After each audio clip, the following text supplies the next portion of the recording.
Hi everyone in Touch Film Record.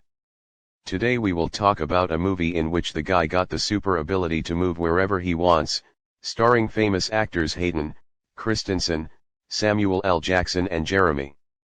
Your support is very important to me. The focus is on David. A typical school loser, he likes a girl named Miles. Having finished the lessons, David decides to give Miles a gift of a glass ball.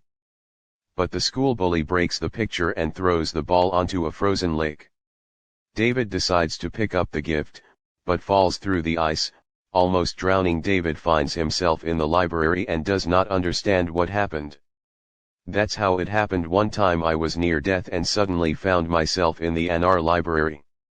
David lives as a father, he turns out to be a typical terrible parent. During a quarrel, David finds himself back in the library. David runs away from home and starts training his new ability.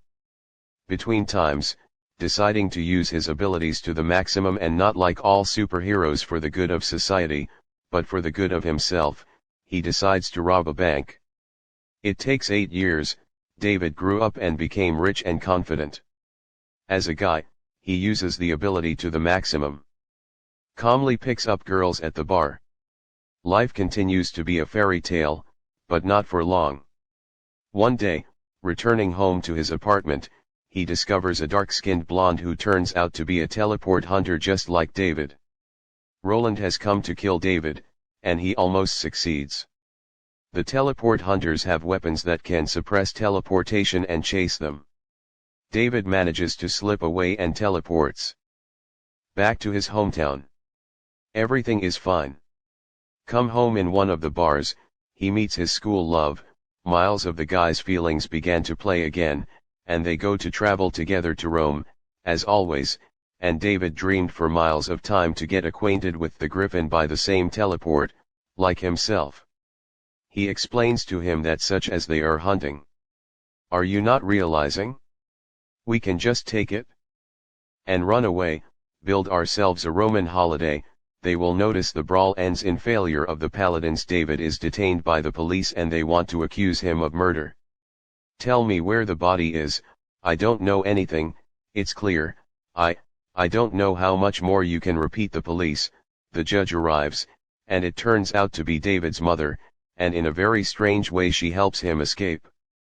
Urgently. Come out and leave the girl. If she is with you, she will be killed. Roland, meanwhile, visits David's father.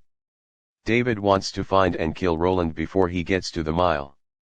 David offers the Griffin to team up and kill Roland together. Dave teleports to Millie, shows her his abilities. The paladins are already walking David with them to the Griffin's hideout, trying to open the portal and jumping after them. A fight ensues, which the Griffin was, oddly enough, ready to fight during. Griffin wins. Roland, but he grabs a mile and takes it with him. Griffin wants to end them at all costs by blowing up the house, and it doesn't matter to him that the world is there. Well, yes, there is such a thing, it's terrible, but you know that you have to sacrifice something. Dave is stronger and prevents him from doing it. Thank you, take me down and finish this thing. After all, it could have been different. In the end, he saves Miles of the villain, most likely to die in this canyon. I told you I'm different. David finds his mother and learns that his mother abandoned him as a child because she is a paladin. She was faced with the choice of killing her child, or leaving him and leaving. She chose option 2, she lets him go, and David goes to Millie, who is now with him. This is where the movie ends. Write in the comments how you like this work, rate it and write what you liked and what not. Do not forget to subscribe to the channel and click on the bell. This is the most interesting movie.